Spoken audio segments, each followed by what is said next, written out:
Hello guys, welcome back. This is Krishna and welcome to AI Martian. Today we are going to talk about loss function. So I already mentioned in the Google Colab sheet, we have five kind of loss function and we are going to discuss them one by one. But the reality is we have more than that kind of loss function available because these five loss function used very frequently in the market while training a model.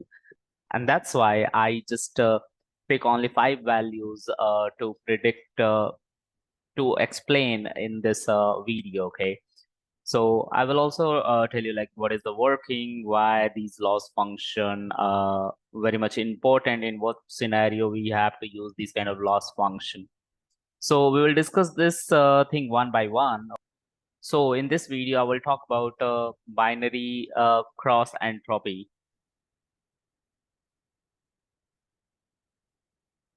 So we are here, this is our first loss function, and loss function is also known as cost function. So binary cross entropy, I mentioned a kind of question here like what is binary cross entropy, just to make you guys understand what are the core concept behind the binary cross entropy. I mentioned a simple answer here of this question, like binary cross entropy is a method used to measure how well a model is doing after training a model.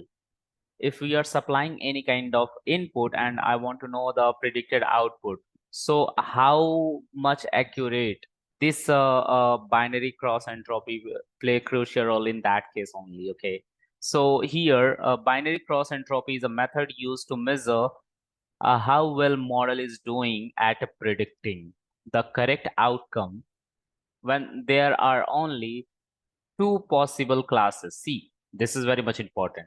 Here I mentioned two possible classes. Means if there are more than two classes in our data set, if I'm training a model on a data set where we have more than two classes, okay?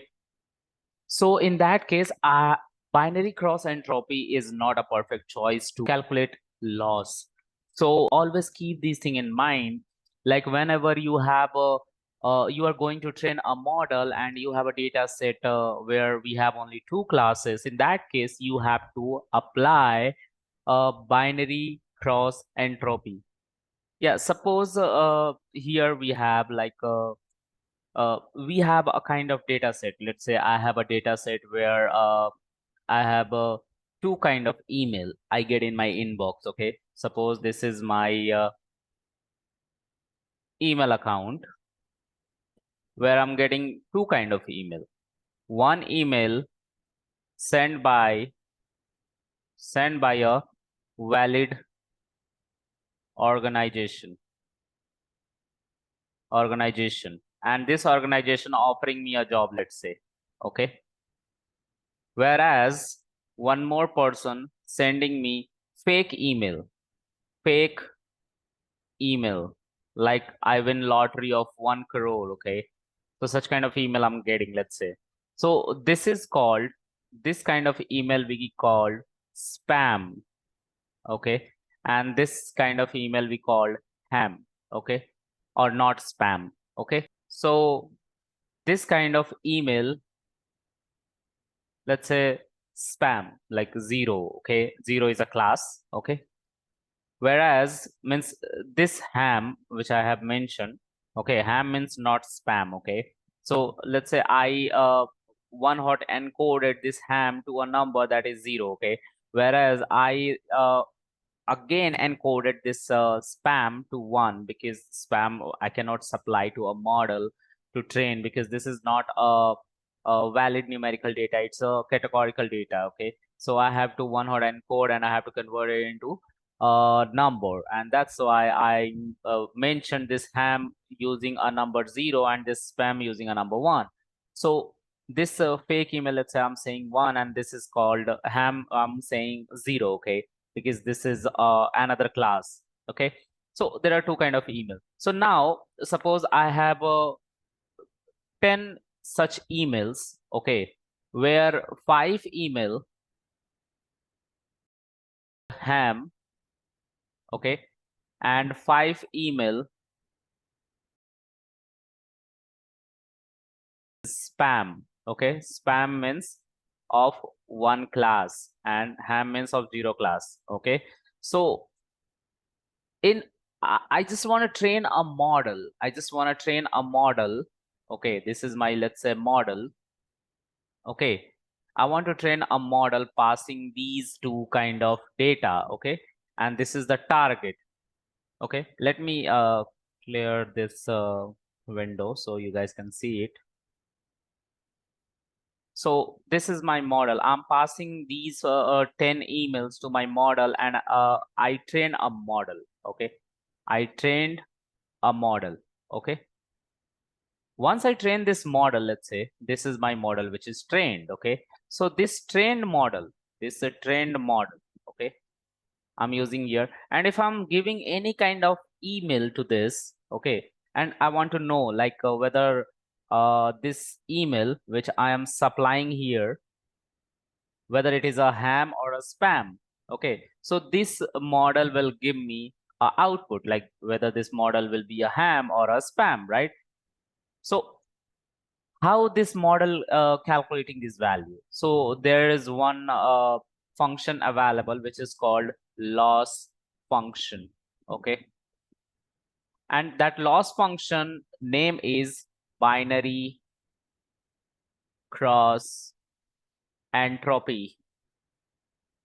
Okay, now to the one important thing you guys should keep in mind, binary cross entropy always use while training a model. Means when I was training this model, there I use binary cross entropy while training this model, because very important, because there was only two classes.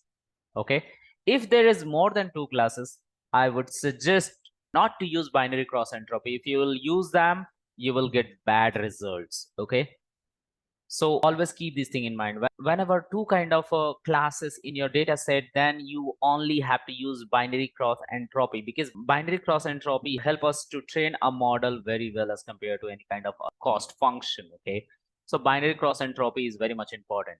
Now, how this binary cross entropy actually work, we'll talk about it.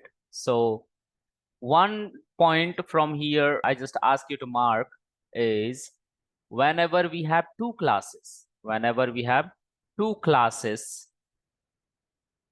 in our data set, in our data set, we will use, we will always use binary cross entropy. Binary cross entropy. Okay, always keep this thing in mind. Okay, this is very much important. So now how it works and what is the formula, I will explain about it. So let me mention it here. Note, binary cross entropy always used with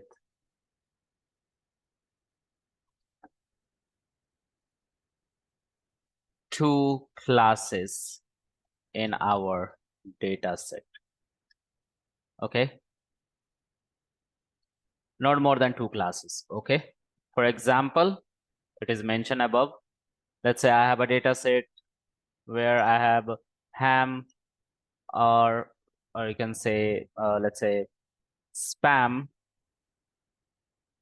or not spam kind of class, not spam, not a spam kind of class. Okay, so in that case only you will use binary cross entropy. Okay, now what are the formula? So its formula is quite complicated, but let me show you that. So this is the formula of binary cross entropy. Okay, so let's say I just want to mention here the whole scenario. It has a various part. Okay, so let's say this n. Okay, let me pick a white color marker so I can explain you on the black screen. So this is this is let's say n. What is n? N is number of data points. Okay, number of data points. Suppose whatever number data set I'm taking, in that let's say I have 10 samples. So for now I'm just taking 10. Okay, so n is equal to 10. So there are 10 samples. Okay, whereas I have this summation symbol here, this summation symbol here, which contains something. So I is starting from 1 and going up to n. Okay, so if I will mention the same, I can mention something like this. Okay, so I will start from 1 and it will go up to 10, and this n will also convert upon 1 upon 10. And this is yi. So what is yi? So yi is actual value. Actual value of what? Of the sample. Let's say I have 10 samples. Okay, let's say this is my x and this is my target y. Okay, this is my feature and this is my target. Feature denoted by a capital letter X and target denoted by a capital letter or a small letter Y.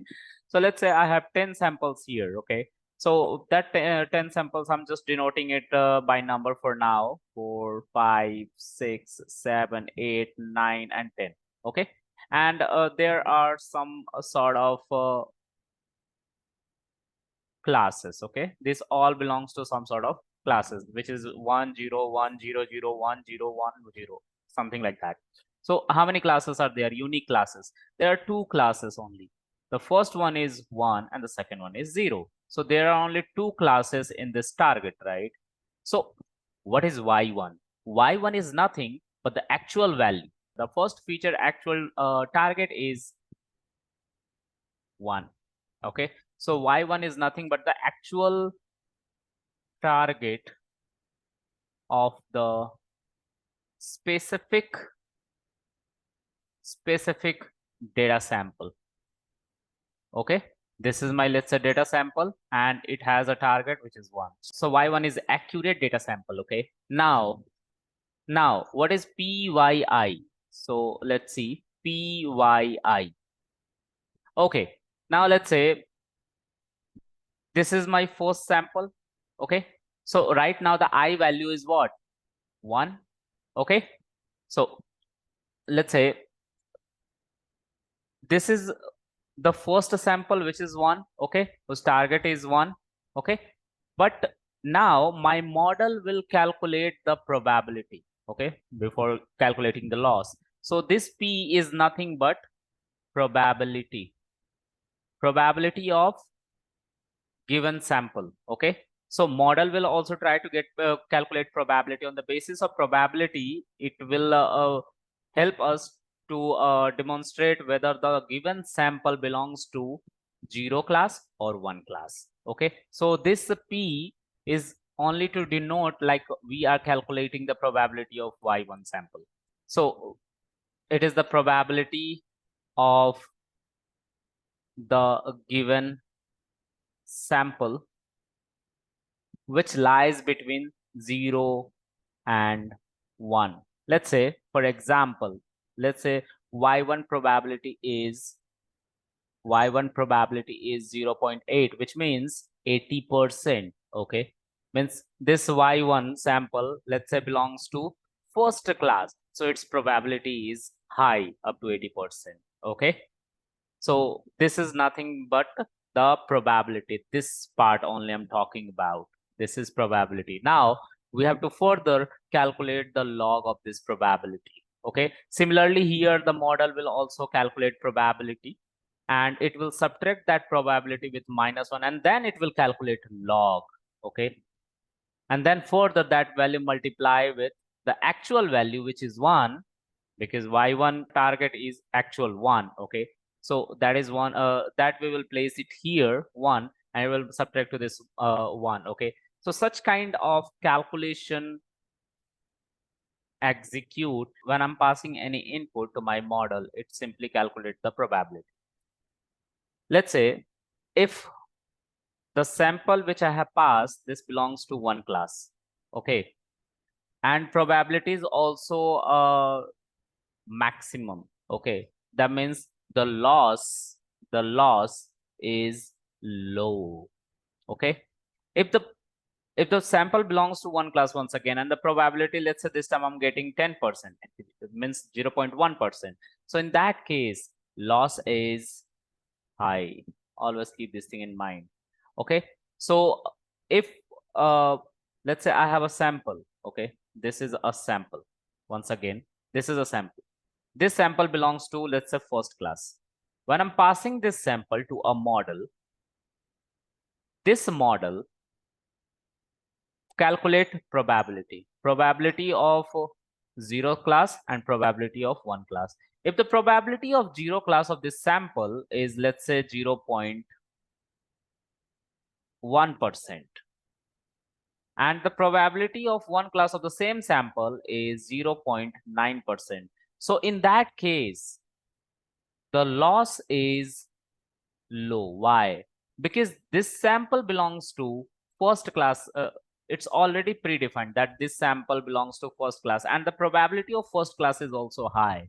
So loss is low. Means my model is able to categorize the sample in their own classes by showing their probability higher as compared to negative class or zeroth class. Because see, negative class or zeroth class probability is 10%, whereas one class probability is 90%. So tell me, the sample's probability is high or not for one class? Of course, yes, it is high. So this way, this whole formula work for binary cross entropy.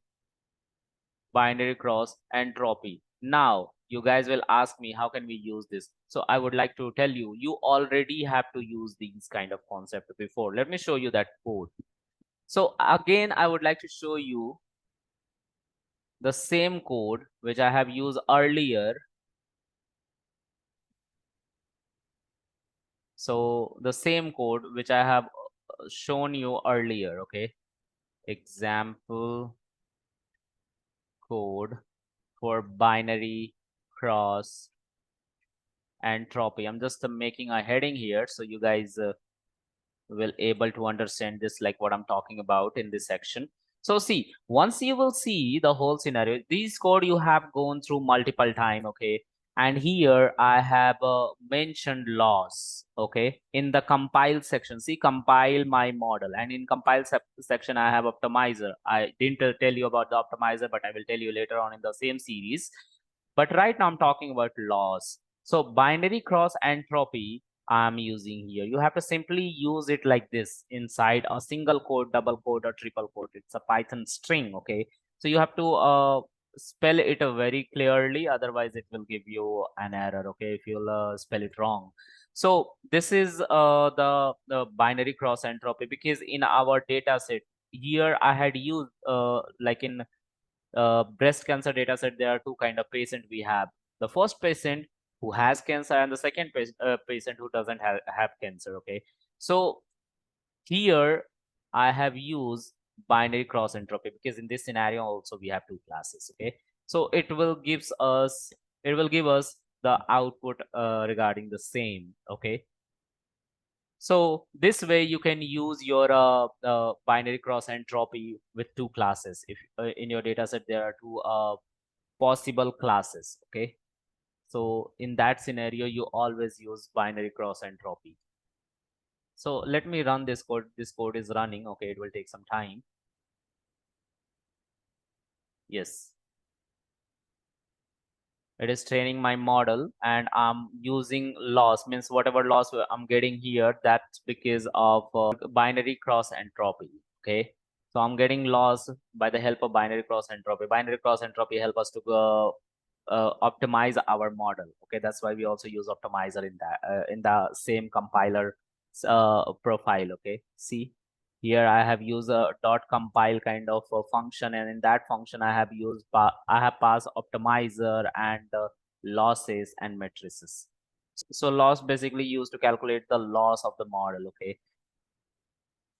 And this way we able to get in each epoch. Now I didn't tell you the epoch, but just try to understand, it's a kind of repetition. We are training our model 50 times. Okay, so this is first time. See, out of 50 repetition, I use first repetition, and in that repetition I'm getting loss like 66%. Okay, in second repetition I'm getting 64%. Each time the loss is going down. Okay, in third iteration, in third repetition I'm getting 62%, and similarly on 50th repetition I'm getting loss around 8%. Okay, 0.08 means 8%. Okay, and this way we calculate losses in classification kind of model when we have only two classes in our data set. So guys, hope you like this video, you understand this concept. If you didn't understand me, do comment me, I will give you some more example on this. And do subscribe to this channel, join me on Telegram, Instagram, on WhatsApp channel. If you want to get the Google Sheet link also, you can go to the description there. I mentioned the link of Google Sheet, and that's absolutely open source. So hope so you like this video again, and please do like, share, subscribe, share with your friend, family, and keep learning and keep growing. Thank you guys, thank you very much.